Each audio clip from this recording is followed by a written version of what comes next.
Baik, langsung saja ke materi pertama, yaitu pengertian penjaminan dan pembiayaan modal. Jaminan merupakan salah satu hal penting bagi lembaga keuangan dalam rangka melaksanakan prinsip kehati-hatian. Prinsip kehati-hatian adalah pengendalian risiko melalui penerapan peraturan undang-undang dan ketentuan yang berlaku secara konsisten. Jaminan yang dimaksud di sini adalah yaitu sesuatu yang memiliki nilai aset yang diberikan mudhorib pada sahibul mal sebagai bukti kesungguhan pihak pengelola dalam menjalankan bisnis mengenai pembiayaan akad mudhorib tersebut. Kemudian pembiayaan merupakan penyediaan uang atau tagihan berdasarkan kesepakatan antara mereka, pihak yang dibiayai dan pihak bank dengan imbalan bagi hasil untuk mengembalikan uang atau tagihan tersebut setelah jangka waktu tertentu yang sudah disepakati. Berdasarkan Undang-Undang Nomor 10 Tahun 1998, undang-undang tersebut mengatur bahwa pembiayaan berdasarkan prinsip syariah adalah penyediaan uang atau tagihan dengan perjanjian atau kesepakatan antara bank dan pihak lain yang mewajibkan pihak yang dibiayai untuk mengembalikan uang atau tagihan dalam jangka waktu tertentu dengan imbalan atau bagi hasil. Dalam fatwa ini dijelaskan beberapa istilah terkait penjaminan pengembalian modal pembiayaan mudharabah, musyarakah, dan wakalah bil istismar. Di antaranya yaitu yang pertama ada akad mudharabah, adalah akad kerjasama suatu usaha antara dua pihak di mana pihak pertama menyediakan seluruh modal dan pihak kedua selaku pengelola, dan keuntungan usaha dibagi di antara mereka sesuai dengan nisbah yang sudah disepakati di dalam kontrak, sedangkan kerugian ditanggung oleh sahibul mal. Akad musyarakah adalah akad pembiayaan berdasarkan akad kerjasama antara dua pihak atau lebih untuk suatu usaha tertentu di mana masing-masing pihak berkontribusi memberikan modal dengan ketentuan bahwa keuntungan disepakati dibagi sesuai dengan nisbah yang sudah disepakati dan kerugian akan ditanggung secara proporsional. Kemudian ada akad wakalah bil istismar, adalah pemberian kuasa oleh pihak kepada pihak lain untuk menginvestasikan modalnya.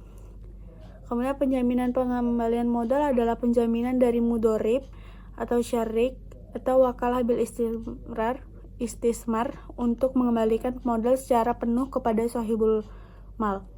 Modal adalah yang diserahkan oleh sahibul mal kepada mudhorib dalam akad mudharabah, kemudian yang diserahkan oleh salah satu syarik kepada syarik lain dalam akad musyarakah, atau kepada wakil dalam akad wakalah bil istimrar. Pemilik modal adalah sahibul mal dalam akad mudharabah, mitra dalam akad musyarakah, atau muwakil si pemberi kuasa dalam akad wakalah bil istismar. Lanjut ke latar belakang dan urgensi dikeluarkannya fatwa.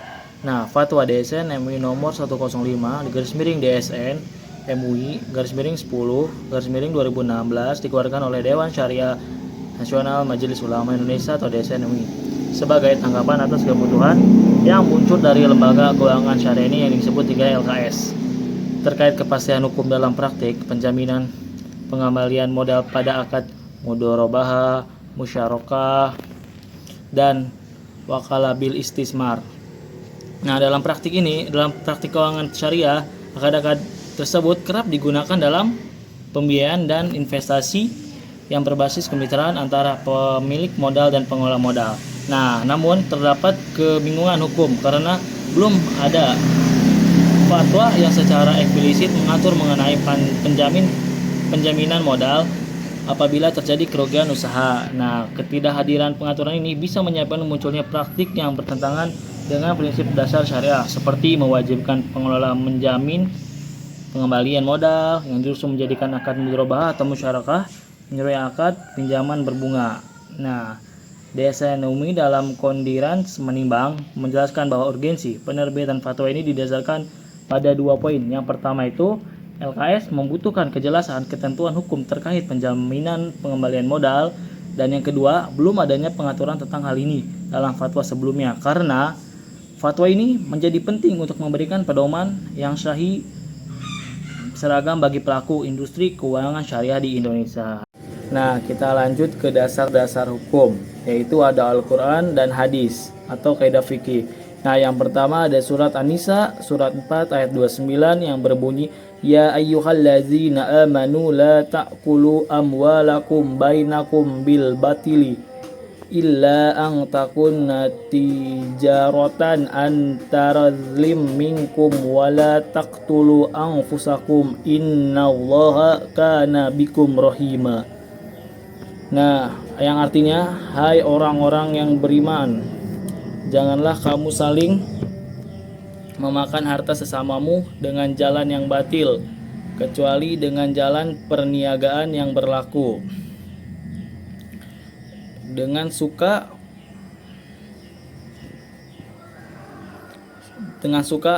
sama suka di antara kamu.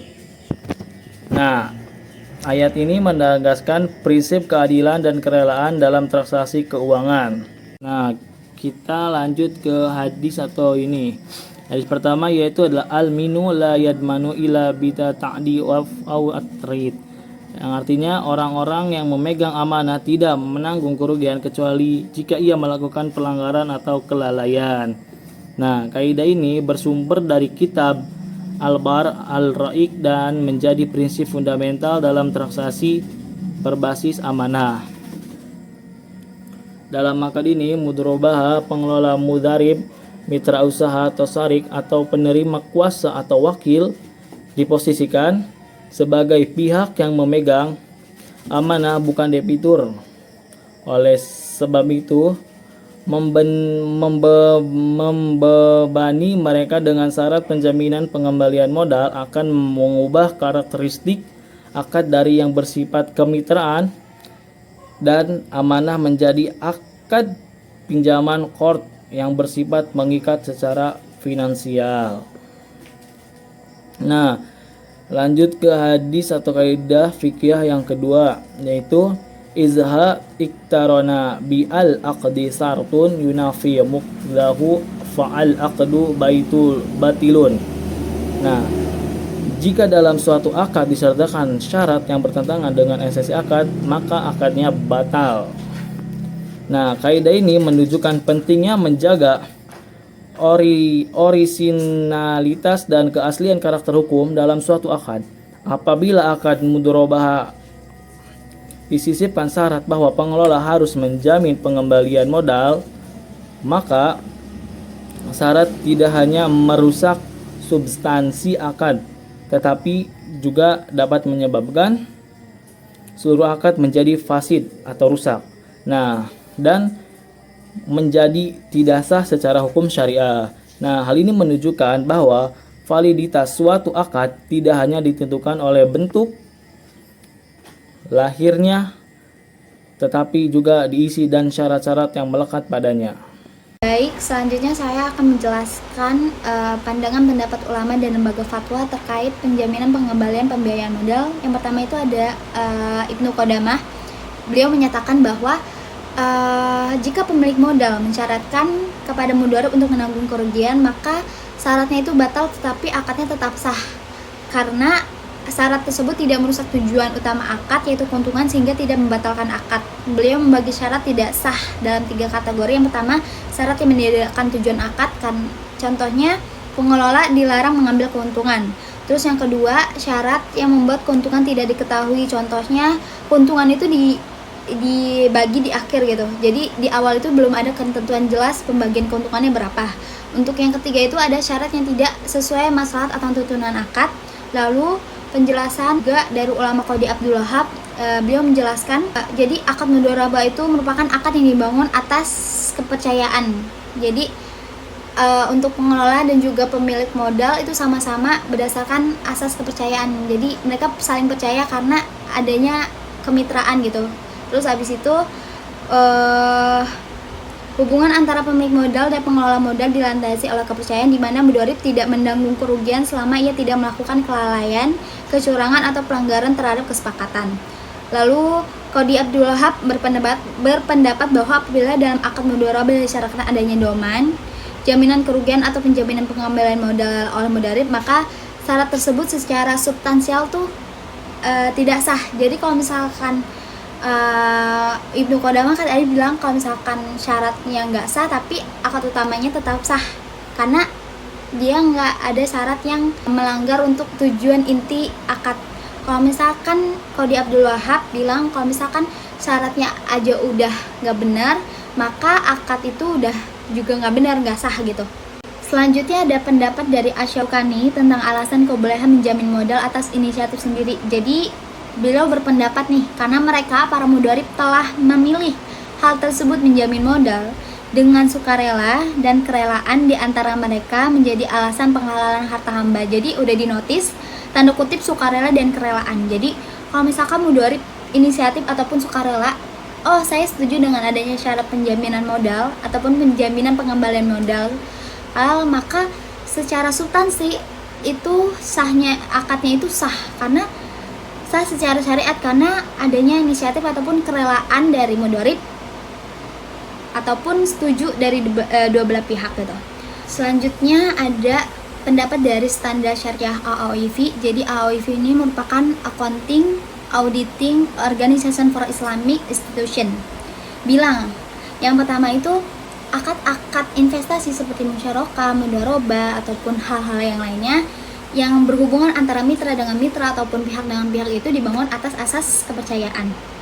Yang kedua, kalau misalkan ada syarat si mudharib harus mengembalikan modal ataupun adanya jaminan pengembalian modal, itu si mudharib itu tidak bertanggung jawab atas pengembalian modal secara mutlak kecuali kalau misalkan pengelola modal itu dia melakukan hal di luar wewenang, terus melakukan lalai ataupun keserobohan, ataupun dia juga melanggar kesepakatan di awal gitu, melanggar kesepakatan akadnya itu gitu. Terus yang ketiga, dijelaskan juga nih, kalau misalkan ada ada kerugian, jadi sebenarnya seharusnya pemilik atau pengelola itu, pemilik modal atau pengelola itu menanggung resiko bersama gitu. Jadi kalau misalkan pemilik modal menanggung menanggung kerugian modal, kalau pengelola itu menanggung kerugian dari sisi usaha, waktu dan juga tenaganya. Terus yang keempat, kalau dijelaskan kalau misalkan standar syariah AAOIV itu melarang adanya rohan di awal, ataupun kan rohan sendiri itu adalah jaminan gitu, baik jaminan barang ataupun uang gitu. Jadi kalau misalkan di syarat di awal itu ada jaminan ataupun rohan, itu dilarang karena gini, ada syarat di awal jaminan atau rohan, otomatis itu sebenarnya bisa dibilang bukan akad sirkah, melainkan akad qard gitu. Terus abis itu yang kelima, tapi dijelaskan juga standar syariah AAOIV itu menjelaskan bahwa diperbolehkannya jaminan untuk mengantisipasi wan prestasi. Jadi udah dinotis boleh ada jaminan tapi untuk mengantisipasi wan prestasinya si mudharib. Tapi dibilang juga, dijelaskan itu boleh ada jaminan tapi nggak boleh di syarat awal gitu.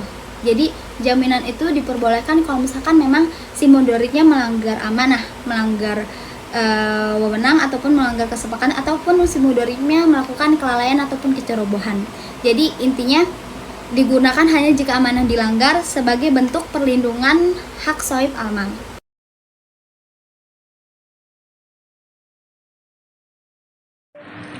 Oke, di sini saya akan membahas sebuah topik yaitu tentang implementasi terhadap fatwa DSN MUI nomor 105 tahun 2016, yaitu tentang penjaminan pengembalian modal dalam akad mudharabah, musyarakah, dan wakalah bil istitsmar.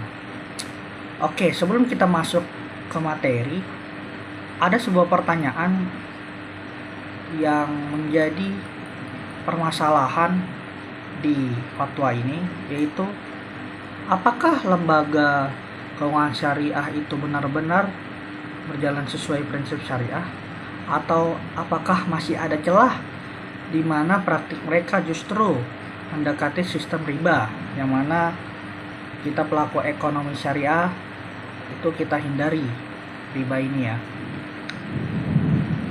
Oke, adapun pembahasannya,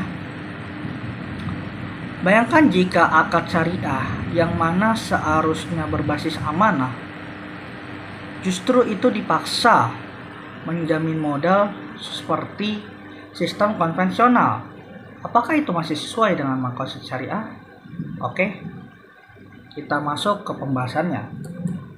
Adapun pembahasannya yang pertama yaitu tentang konteks dan makna implementasi. Secara umum, teman-teman, di sini dikatakan istilah implementasi dalam Kamus Besar Bahasa Indonesia atau disingkat KBBI. Implementasi adalah proses pelaksanaan atau penerapan suatu rangkaian atas tindakan atau aktivitas yang dijalankan untuk merealisasikan rencana yang telah disusun secara rinci demi mencapai tujuan tertentu. Adapun proses implementasi itu dimulai ketika perencanaannya dianggap telah lengkap dan siap dilaksanakan. Nah, kalau dalam kajian hukum, implementasi itu berarti pelaksanaan ketentuan normatif yang tertuang dalam peraturan perundang-undangan, fatwa, atau kebijakan ke dalam bentuk perilaku atau tindakan konkret oleh lembaga atau individu yang menjadi subjek hukum. Nah, kalau dalam konteks syariah, implementasi berarti penerapan prinsip-prinsip hukum Islam ke dalam sistem hukum dan kehidupan masyarakatnya, baik dalam bentuk regulasi, kebijakan, perbankan, maupun akad muamalah. Oke, jadi istilah implementasi ini bukan sekadar pelaksanaan di atas secari kertas, teman-teman. Jadi dalam hukum ekonomi syariah ini, implementasi terhadap fatwa DSN MUI nomor 105 tahun 2016 itu berarti mengimplementasikan sejauh mana sih fatwa ini sebagai manifestasi terhadap nilai-nilai syariah, yang mana fatwa ini betul-betul hidup dan bernafas dalam praktik lembaga keuangan syariah. Nah, yang kita bahas yaitu tentang fatwa DSN MUI nomor 105. Adapun isinya itu terdiri dari kayak pengelola dana seperti mudorib atau syarik, yang mana pengelola dana atau syarik itu tidak boleh dipaksa menjamin pengembalian modal. Mengapa? Karena itu akan mengubah akad kerjasama, yang mana akad kerjasama ini diubah menjadi akad utang, yang mana ini jelas bertentangan dengan asas keadilan dan kepercayaan dalam ekonomi Islam. Oke, selanjutnya saya akan membahas tentang masalah di lapangan atau studi kasus nyata. Jadi dalam konteks fatwa DSN MUI nomor 105/DSN strip MUI Romawi 10/2016 tentang penjaminan pengembalian modal pembiayaan mudharabah, musyarakah dan wakalah bil istitsmar. Jadi lembaga keuangan syariah ketika menyusun akad pembiayaan, khususnya dalam menetapkan batas tanggung jawab si pengelola mudharib terhadap modal yang diterima, secara prinsip fatwa ini melarang pengelola untuk menjamin pengembalian modal kecuali dalam kondisi tertentu yang telah ditentukan secara syar'i. Oke, mari kita lihat kenyataan di lapangan. Pertama, ada sebuah mahasiswa yang bernama Raffi Zeldan itu menemukan bahwa Bank DKI Syariah membuat adendum pembiayaan mudharabah yang mana secara eksplisit mewajibkan pelaku usaha mengembalikan modal. Padahal dalam fatwa DSN MUI tadi itu hanya boleh dilakukan secara sukarela, bukan melalui klausul yang mengikat. Nah, kebijakan tadi meskipun didasarkan pada kebutuhan perlindungan modal bank, berpotensi merugikan pelaku usaha dan menyalahi sifat dasar akad mudharabah, yang mana sistemnya tadi kerjasama. Yang mana akad mudharabah ini berbasis amanah, bukan utang piutang. Oke, dampaknya apa? Secara hukum, akad itu batal demi hukum karena melanggar syarat objektif sahnya akad syariah. Dalam konteks syariah, ini bukan sekadar pelanggaran administratif, tetapi pelanggaran prinsip. Oke, adapun pengimplementasian fatwa ini yaitu tentang studi kasus kedua, yang mana studi kasus ini diteliti oleh saudara Zainal Arifin. Zainal Arifin memaparkan praktik pemasangan hak tanggungan atau HPHT dalam akad pembiayaan mudharabah oleh Bank BTN Syariah Cabang Solo dan Bank Muhammad. Jadi pemasangan hak tanggungan dilakukan atas jaminan yang diserahkan oleh pihak mudharib, meskipun belum terjadi manifestasi. Jadi praktik ini dilakukan untuk mengantisipasi atas kesulitan pemanfaatan dan pemantauan penggunaan dana oleh nasabah. Namun, hal ini menimbulkan dilema hukum dan prinsip, sebab akad mudharabah seharusnya itu tidak melibatkan jaminan yang bersifat eksekutorial, kecuali setelah terjadi pelanggaran atau disebut ta'addi, tafrid, atau mukhalafat al-syurut, sebagaimana diatur dalam Fatwa DSN MUI nomor 105. Padahal jaminan semacam ini semestinya boleh diberlakukan jika sudah pelanggaran nyata, bukan sejak awal perjanjian. Ini mencerminkan paradigma konvensional yang masih merasuki dunia perbankan syariah. Dengan kata lain, akadnya itu bisa disebut bernama syariah, tapi semangatnya masih bersifat konvensional. Adapun itu tadi contoh studi kasus dari implementasi di lapangan terhadap fatwa DSN MUI nomor 105 ini. Jadi fatwa ini bukan sekadar saran. Jadi fatwa ini merupakan panduan hukum, yang mana fatwa ini harus ditaati oleh lembaga keuangan syariah, sebagaimana Undang-Undang Perbankan Syariah itu mengamanatkan.